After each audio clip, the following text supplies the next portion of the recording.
Assalamualaikum warahmatullahi wabarakatuh.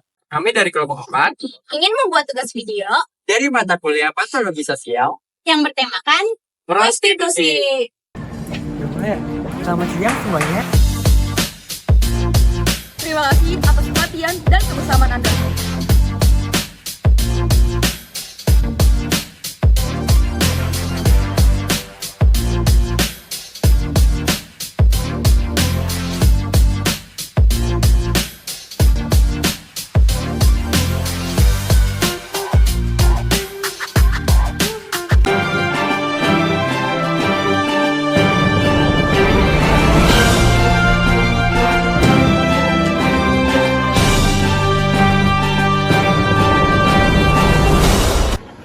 Selamat siang pemirsa 4News kembali hadir menjumpai Anda dengan informasi teraktual dan menarik bersama saya, Rifani Ayuningsi. Inilah berita selengkapnya.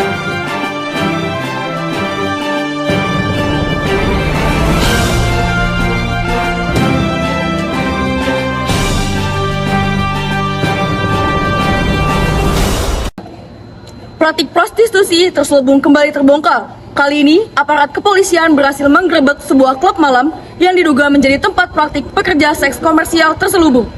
Penggerebekan ini terjadi pada tahun 2020 dan menambah panjang daftar kasus serupa yang marak di tengah pandemi COVID-19. Beginilah suasana saat aparat kepolisian menangkap para pekerja seks komersial di sebuah klub malam di kawasan Kampung Girang pada bulan Januari 2020 lalu. Dalam operasi tersebut, petugas menemukan beberapa wanita yang diduga kuat merupakan pekerja seks komersial yang beroperasi secara terselubung di balik kegiatan hiburan malam. Pandemi COVID-19 yang melanda dunia sejak awal 2020 tidak hanya berdampak pada sektor kesehatan, tetapi juga mengguncang perekonomian masyarakat. Banyak dari mereka yang kehilangan pekerjaan, termasuk perempuan yang akhirnya terjerumus ke dunia prostitusi demi memenuhi kebutuhan hidup. Data dari Kementerian Sosial mencatat, hingga tahun 2023 terdapat lebih dari 300.000 pekerja seks komersial tersebar di seluruh Indonesia. Sementara itu, lembaga swadaya masyarakat yang bergerak di bidang perlindungan perempuan mencatat bahwa angka ini meningkat sekitar 15% sejak pandemi melanda. Angka terbaru dari Badan Pusat Statistik atau BPS kembali membuka mata kita semua tentang realitas sosial yang masih terjadi di berbagai wilayah Indonesia. Berdasarkan survei potensi desa tahun 2024 yang dirilis pada Februari 2025, tercatat adanya peningkatan jumlah lokasi prostitusi di berbagai provinsi di tanah air. Berikut adalah gambar daftar 10 provinsi dengan jumlah lokasi PSK terbanyak. 5 diantaranya sebagai berikut. Yang pertama, ditempati oleh Provinsi Jawa Barat dengan 79 lokasi. Kedua, Jawa Timur dengan 70 lokasi. Selanjutnya Jawa Tengah dengan 55 lokasi, lalu Sumatera Utara dengan 37 lokasi, dan yang terakhir Kalimantan Timur dengan 28 lokasi. Secara keseluruhan terdapat lebih dari 400 desa dan kelurahan yang teridentifikasi memiliki lokasi praktik prostitusi, baik individu maupun kelompok. Di balik angka-angka tersebut, terdapat kisah pilu para perempuan yang terpaksa mengambil jalan ini demi bertahan hidup. Salah satunya adalah Sinta, seorang mantan karyawan toko pakaian yang terkena PHK saat pandemi. Kini, tim kami berhasil mewawancari Sinta dan pendapat warga sekitar di kediaman Sinta secara eksklusif. Kami sudah terhubung oleh tim kami yang sudah di lokasi untuk mewawancari keduanya. Silakan Agil untuk memberikan informasinya. Udah mulai ya? Selamat siang semuanya. Terima kasih Rifani atas kesempatannya. Jadi saya telah berada di lokasi kediaman Sinta. Saya akan mewawancarai bagaimana keadaan Sinta sekarang dan juga bagaimana sih pendapat dari warga sekitar tentang kehadirannya Sinta. Nah, untuk hal lebih lanjutnya kita akan menuju rumah Sinta. Selamat siang, saya Agil dari tim 4News yang akan memberitakan tentang keberadaan Sinta selaku mantan pekerja seks komersial. Nah, di sini bertujuan untuk menjalani kehidupan yang lebih baik lagi. Nah, untuk mengenal lebih dalam, mungkin saya bisa memberikan beberapa pertanyaan kepada Kak Sinta. Halo Kak Sinta, apa kabar? Alhamdulillah, kabar saya baik. Terima kasih karena memberikan kesempatan bagi tim For News untuk mewawancari Kasinta. Apakah ada seseorang yang mengajak Kasinta untuk terjun ke dalam dunia prostitusi ini, atau ini adalah keinginan Kasinta sendiri untuk masuk ke dunia prostitusi? Jadi, saya diajak oleh teman saya yang bernama Vero. Awal mulanya itu, Cinta. Kata nih baca itu aja. Tapi gue masuk rumah sakit. Padahal lagi medis. Kasian banget. Terus ayo gimana sekarang? Sakit parah. Gue pikir satu kabel, saya lakukan lagi. Wah, coba nih. Wah, pas banget. Lu mau kerja sama gue. Semuanya baiknya, bapak pokoknya. Gue habis tas baru dan baik. Mau gak lu kerja sama gue? Kita bikin ya. Ya, deh.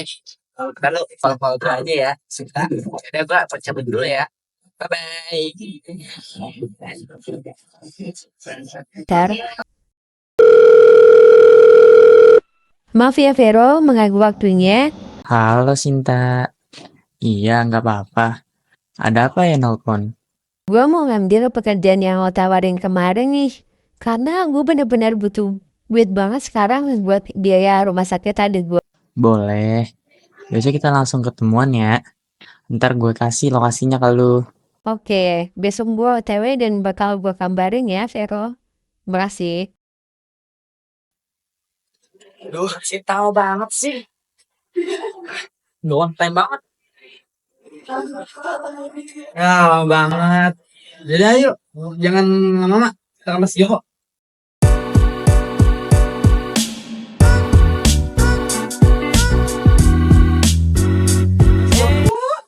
Iya, ada apa? Ini Tian, kemarin yang bilang. Oh ini, iya. Kemarin dulu aja, nggak apa-apa. Joko. Iya. Selamat pergi ya, ada sana lagi. Iya. Iya. Terus siapa? Linda. Kamu lagi di Joko? Ya, banget. Buat operasi adik saya. Kebetulan nih, kita lagi ada lowongan kosong, kita di waiters. Kamu mau nggak? Dia ngapain, Mas? Cuma kayak mau berangkat Joko kok. Oke deh, boleh. Kamu mau ya? Mulai kerja kapan? Kalau ini kamu bisa. Bisa banget. Oke, boleh nanti malam langsung kerja aja ya. Oke, makasih ya, Mas. Sama-sama.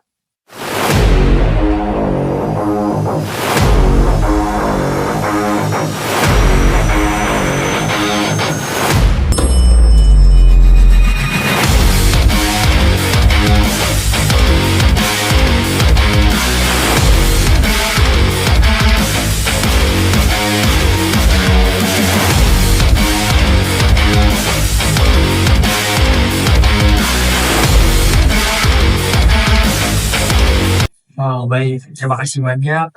Berarti ini ajakan dari teman Kasinta yang bernama Vero untuk terjun ke dunia prostitusi ini. Dan mungkin salah satu alasannya itu karena adik Kasinta yang yang kritis di rumah sakit. Jadi sangat membutuhkan biaya. Selanjutnya, setelah saya mewawancarai Kasinta sebagai mantan dari pekerja komersial, saya akan mewawancarai warga sekitar yang tinggal bersama dengan Kasinta. Nah, di sini ada Ibu Is yang akan menemani kita. Bagaimana sih menurut pandangan warga sekitar tentang diri Kasinta? Mari kita tanyain ke Ibu Is. Setelah bersama dengan Ibu Is, salah satu warga yang tinggal bersama Kasinta. Nah, kita akan tanya-tanya nih, bagaimana sih sebagai warga setelah tinggal bersama Kasinta, kayak bagaimana sudut pandangnya, bagaimana mungkin perilaku Kasinta setelah taubat atau hidup lebih baik. Sekarang saya telah bersama Ibu Is. Selamat siang Ibu. Selamat siang.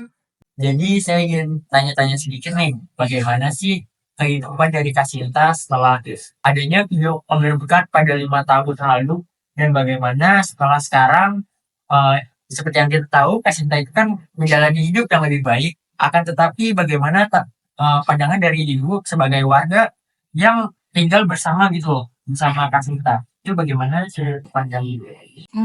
Kalau saya sih ya sebagai warga ya, sebenarnya tuh iya emang kan dia dulu mantan PSK. Apalagi dulu tuh malam-malam orangnya warawiri mulu, pakai baju yang kurang bahan kayak gitu. Bagaimana tuh kalau anak-anak saya tiba-tiba nanya, tuh itu orang-orang pada ngapain kok pada kayak gitu-gitu? Udah gitu pada pakai jas kan. Saya mau jawab kayak gimana kalau kayak gitu? Nah, terus ditambah sekarang dia udah taubat sih, emang kelihatannya udah taubat. Cuman ya kita nggak tahu ya gimana ya. Mungkin nanti kalau misalnya tiba-tiba dia begitu lagi, kan kita juga nggak tahu. Masalahnya nih tuh dia bawa aib banget nih buat desa kita. Bener-bener malu-maluin kampung banget. Udah segitu aja mungkin. Baik, terima kasih Ibu Is atas pendapatnya. Itu sangat berarti bagi kami selaku tim wawancara dari Phone News. Mungkin itu saja yang dapat kami sampaikan sebagai tim dari Phone News untuk berita tentang perkembangan bagaimana sih kehidupan mantan pekerja seks komersial setelah menjalani hidup yang lebih baik. Sekian dari saya, mungkin akan saya kembalikan kepada rekan saya, Tiffany Ayu selaku presenter. Terima kasih Agil atas informasinya. Dan pemirsa, informasi tadi sekaligus menutup perjumpaan kita pada kesempatan kali ini. Mewakili segenap kru yang bertugas, saya, Rifana Yoningsi, mengucapkan terima kasih atas perhatian dan kebersamaan Anda. Wassalamualaikum warahmatullahi wabarakatuh.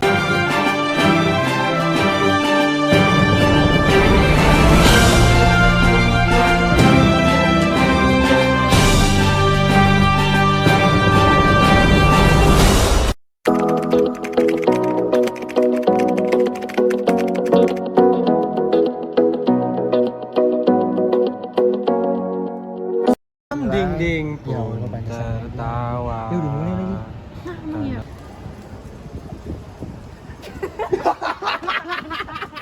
Yang diduga kuat merupakan nama Gil. Kami dari kelompok 4 ingin Mengenai Kasita. Wabarakatuh.